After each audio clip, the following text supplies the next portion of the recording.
알고 보면 재미있는 품은 외전 뒤틀림 탐정 5편 디아스 편. 이 편은 짧은 인물 소개입니다. 아까 그 친구인가 봐요. 얘 뭐 엄청 예쁘다. 나 얘 마음에 들어. 나 얘 킵. 이름 디아스. 최소 50대 이상. 이렇게 생겼는데 50대라고? 뭐야? 아, 이게 50대밖에 아니야? 성별, 여성, 소송 등 키가 왜 이렇게 커 다들? 171. 취미 고급 식기 수집. 아끼는 오르골에 들어갈 천공 카드 제작. 특기 말솜 씨 생일 2월 1일. 좋아하는 건 오르골의 소리 금색 그리고 싫어하는 건 이탈 낡은 기계 소리. 27화. 기다란 식탁 위에 100여 가지들의 요리들이 펼쳐져 있다. 그리고 이 식탁에는 6명만이 앉아 있다. 그 뜻은 대부분은 버려질 음식들이라는 것이다. 음식 하나하나가 뒷골목, 거주구역, 집 한 채가 가격은 할 테지.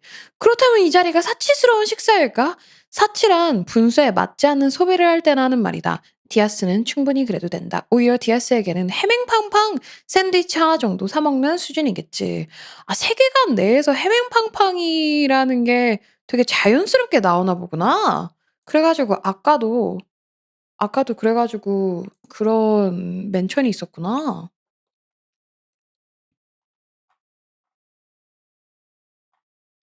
디아스는 도시에서 어마어마한 부를 가지고 있는 대보로 나오며 모제스가 과거 대장으로 활동하던 우제트 사병으로 거느리고 있는 인물입니다.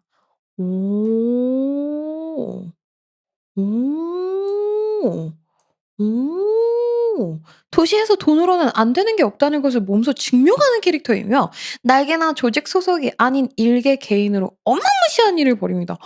오, 그렇구만. 과거 우제트 시절 모제스와 에즈라의 대화. 대장님, 우리는 해결사입니까? 에즈라가 물었다.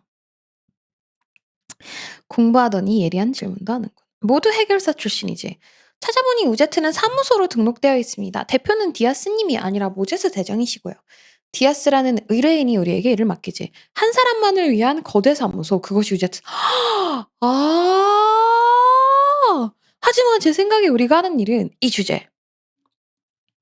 하나협회에서 해결사들이 처리한 일을 검토하지. 그것들을 바탕으로 승격 심사나 강등 심사를 하고. 에서 너의 생각은 중요하지 않아. 이 주제에서 와, 이 진짜 개쩌는 개 든든한 사병 집단인 거잖아, 레알. 막 이게 사실 한 명을 위한 건데 이 한 명이 너무 세 가지고 백이 너무 세 가지고 의뢰가 안 들어와도 평생 든든한 그런 직장이네. 모르는 누군가가 본다면 우리는 조직이나 다름없어 보일 것이다. 그럼 해결사의 선은 왜 있는 거죠? 우리는 늘 그 선을 넘습니다. 해결사가 받는 의뢰는 자유라고 들었습니다. 하지만 처리한 후의 의뢰는 하나협회에 보고해야 하고요.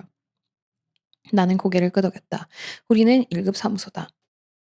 그렇다면 왜 하나협회에서 우제트를 강등하거나 파면하지 않죠? 디아스의 돈과 능글맞은 처세술 그리고 인맥 모든 것은 디아스를 중심으로 돌아가기 때문이다. 에즈라의 눈이 트였다. 내가 느끼는 의문과 같이 에즈라도 우리의 일이 무언가 이상하다는 걸 안다. 해결사는 전투 의사가 없는 민간인을 죽여서는 안 되지 않습니까?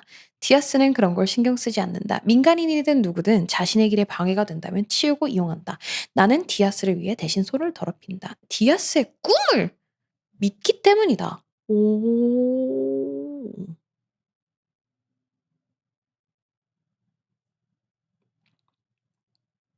오. 이 디아스라는 인물이 떡밥적으로 정말 중요한 이유가 있는데 오티스 그레고르가 참전한 연기 전쟁을 일으킨 주번이기 때문입니다. 오, 야, 씨. 디아스의 꿈은 머리가 뭐? 야, 지금 이거 지금 한 페이지에 충격적인 게 벌써 한 5번째예요. 너무 중요한데요?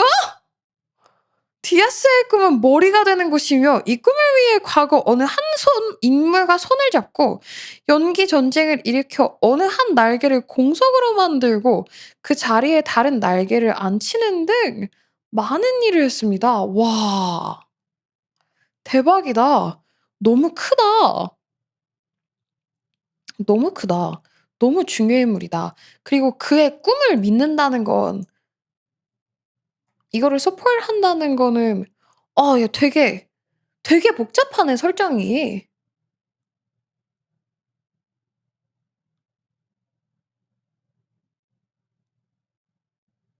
우리 팀에게 PTSD를 유발한 네. 죄송하다. 진짜 되게 복잡하다. 진짜 복잡하다. 되게 많이 얽히고 설켜 있다 이게. 하나가 해결된다고 다른 게 해결되는 게 아니라 어 되게 도미노같이 와르르 무너질 것 같은 그런 이다. 와. 33 화. "모제스 새로운 일 가져왔어. 그리고 딸기 케이크도." "응? 이번엔 무슨 일이야?" "디아스는 누군가가 같이 왔다. 회색 머리와 초록 눈의 사람." "있지. 우리 이번에 큰일 한번 해 보자." "이번에는 무슨 일이길래?" "보나마나 영문도 모르는 일이겠지?" "해 보려고. 전쟁 대천원." "하지만 내가 머리가 되기 위해서 필요한 일이야. 넌 내 편이잖아. 그렇지?" "네. 이 일은 우리 모두에게 필요한 일이니까요. 당신에게도 선생님에게도." "그 사람이 디아스 옆에서 알 수 없는 말을 한다. 이건 나도 알 수 있어. 우린 해결사가 아니야. 학살자일 뿐이지." "음. 넌 해결사가 되고 싶었던 거야?" "나는 그녀와 함께 꼭 같은 꿈을 꾸고 싶었다. 그 길을 가고 싶었다. 너의 눈은 내게 소중해. 처음부터 지금까지 오직 너뿐이야."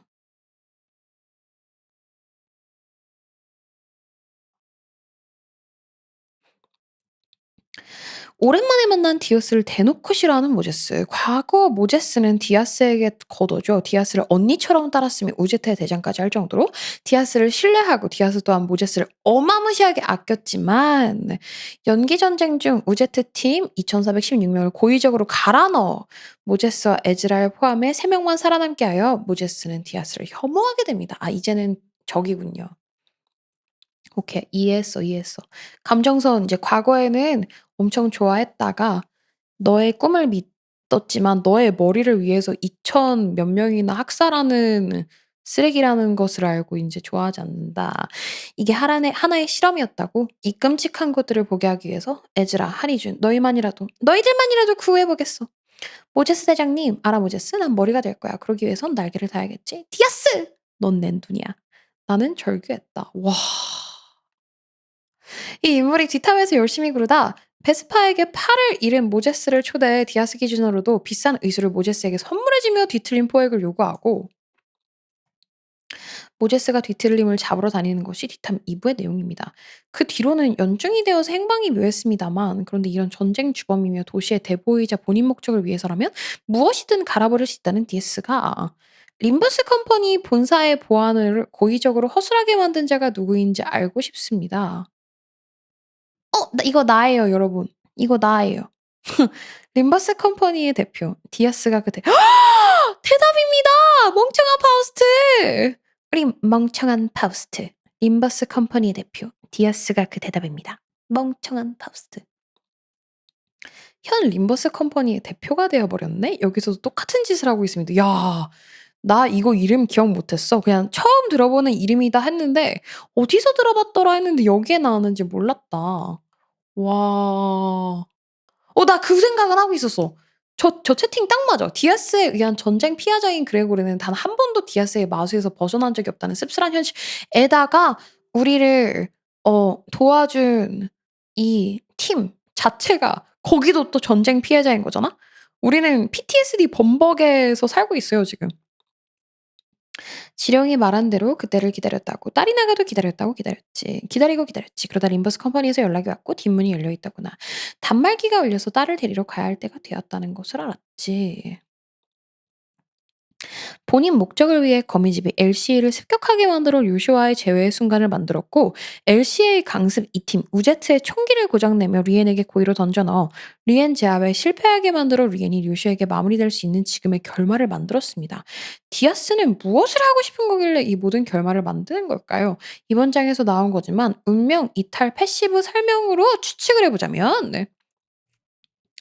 길을 잘못 들 수는 있어도 흐름을 거스르거나 이탈하는 것은 그것에 따라 금지되어 있다.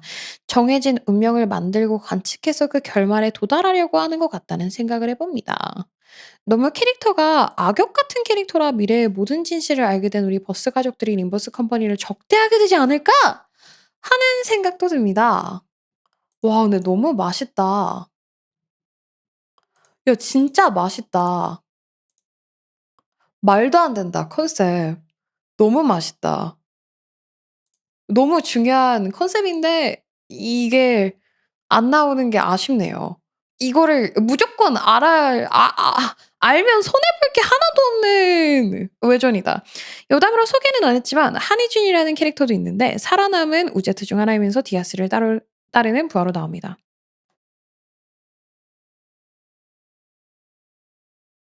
사람이 너무 교활하고 모제스가 싫어해서 분량이 별로 없어 뺐습니다만 이 캐릭터가 나이 37 먹은 남자라는 설정이 나오면서 사람들이 충격 먹었던 기억이 있네요. 언젠가 인버스에서 나올 수도 있지만 뒷탐에서는 죽었을지도.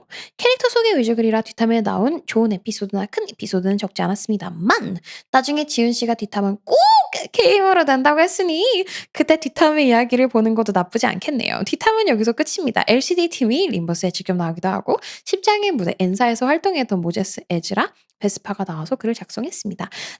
리바이어던입니다. 사실 이게 제일 중요해서 끝까지 잘 따라와 주시면 감사하겠습니다. 오늘 배운 것 2.